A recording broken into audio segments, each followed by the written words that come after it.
Hi, good morning guys. So, nandito kami sa Danglas. Dito sa farm ng aking batch na si Melchor. Ayan guys.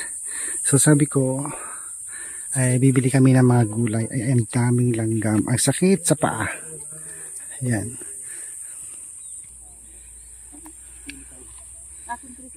Huwag masyadong maliit. Saan yung sitaw mo sir? Ay, yung tudo. Yung tudo ng sitaw. Oo, masarap. Oo. May bukol-bukol. Ito, yung maganito. Ayun. Ayan, ang dami ang lalaki ng talong ni Sir Melchor guys. Ay, dami dito oh. Ayan, yung sa ilalim. Pwede yung pakbitin yan. Marunong kayo magpakbiti. Init. O, ang daming, bakit tinapo mo na itong mga binhi ng upo? Sayang.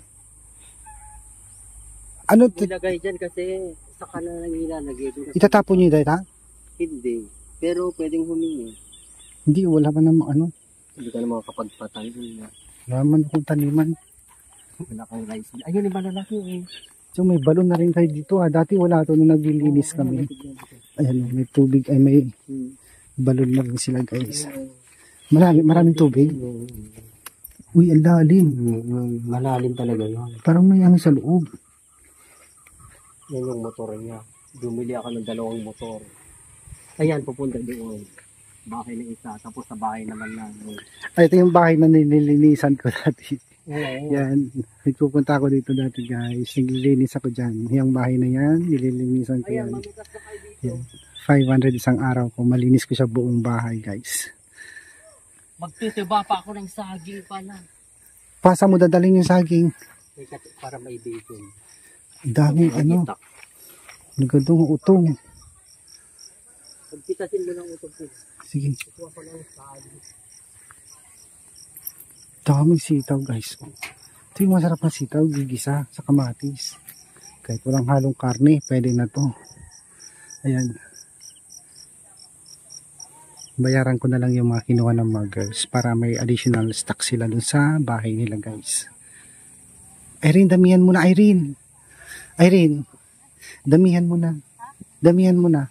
Kasi may sukli pa ako sa kanya. Tapos sitaw din. Oo. Yung sariwa, sa bagay kahit yung matigas, pwede rin kasi yung buto, nauulam siya. So ayan guys. Ang daming bunga ng sitaw. Sipag talaga itong batch ko na ito eh. Dati nagtatanim din ako guys. Ng mga kamatis, talong, ampalaya. Pero ninanakaw. Saan? Sige pa. Ayoko. Puluhin mo yan. Huwag na. Dagdagan mo pa para 200. Dagdagan mo pa. Baka pa ng talong. Ayun yung ganda. Pwede manghingi ng semilya sa? Oo, yung ano, yung dry. Pwede mo yung ano, tanim. Hindi na para may gulgula pa. Alam mo, mahal ang gulay dyan sa Pangal. pangal. Dyan sa Galing, alan. galing Banggid. Mahal. Ang gaganda ng kamuti nyo ah. Hindi ba? Ganda ng talbuso. Yan. Nagtanim na naman yung kapatid ko. Anong tinanim doon sa ano, bakante? Sitaw na naman na. Meron na tanim yan, wala pa. Natanim na kaninang umaga. Tanim siya. Ang truck ay ano, araro. Panuwan. Kasi kung truck, Kontra ko naman, upo at saka kalabasa mamaya. Anong hapon. Kaya daming trabaho. Magano pa. Mga trabahador ko na 7 nandun sa Palulok. Hindi ko. ay ayoko na pumunta doon, ang layo doon. Oo. 500 ang tanda ng isa. Hindi ko napakainin. Baka na sila sa merienda nila. Merienda for Dati pinapakain mo pa kami. Oo. Pero ang tangdan noon medyo mura, di ba? Oo. Yan, 500 na binibigyan pa kanila. Maghapon sila doon. Oo. Grabe. Wah, ay parang.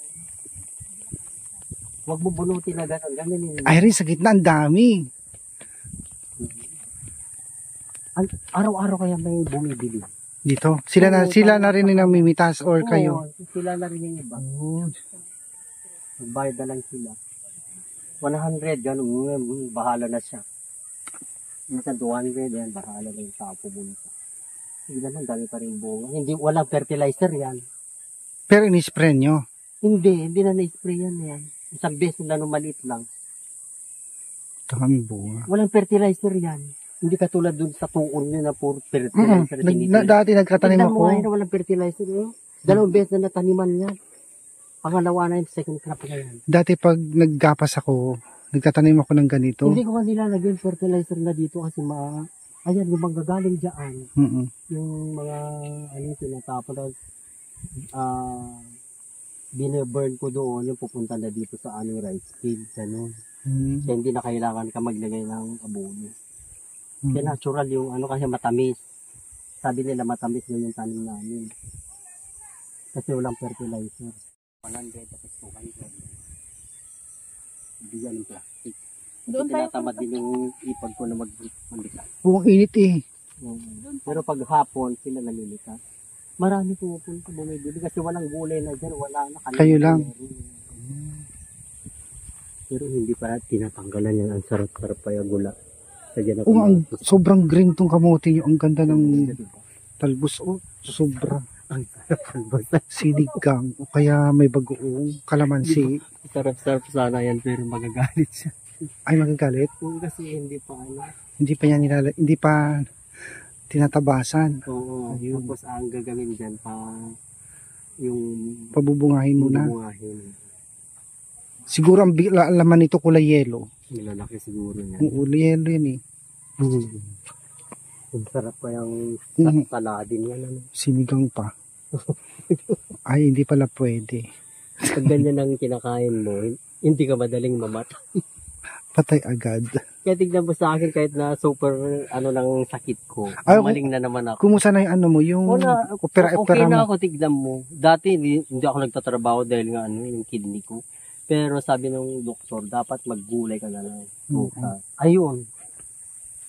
Totoo pala yun. Dapat huwag kang kakain ng karne, mga frozen. Gano'n. 3 years yata, hindi ako kumain ng mga hotdog, mga na frozen dyan. Naggulay-gulay lang sa pusa. Ano, okay na kayo? Yan ang magbita. Mainit lang talaga. Pag-isa. May kamati silang binili kahapon. Tapos lagyan mo ng Huwag ng karne. Huwag na. Prito. Para mas-save yung karne. Sarap-sarap. Kasi sanay dito sa bukid. Nagtanim ako dati dito, sitaw.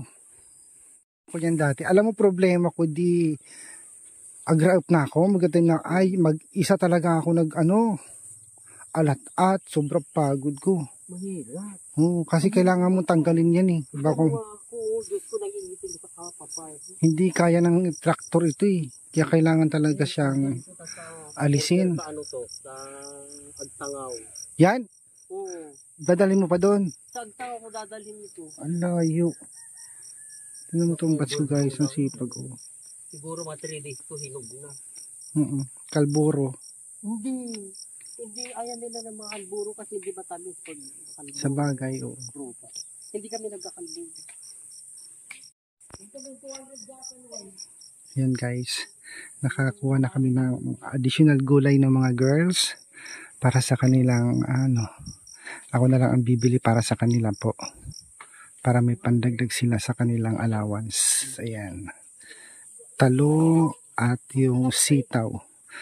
Kumuha ka ng Irene? Irene, kumuha ka ng binhi. Itanim na. Damihan mo. Kasi baka mamaya hindi tumubo eh.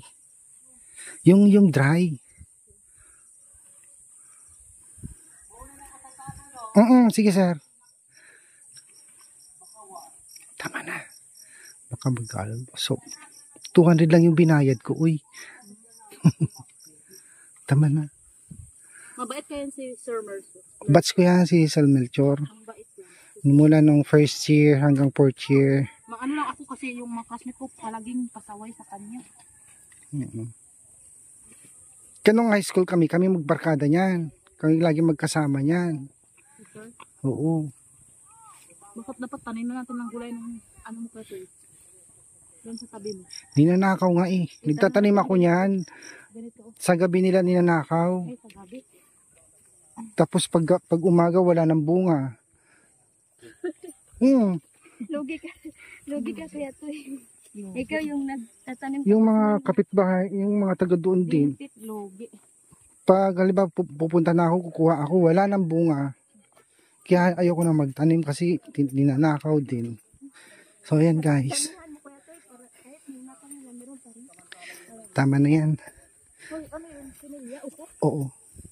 Wag na. Nakakaya. Tsaka na pag ano, hilaw pa yan. Di, wala namang ano masyado doon. Pwedeng itanim yan.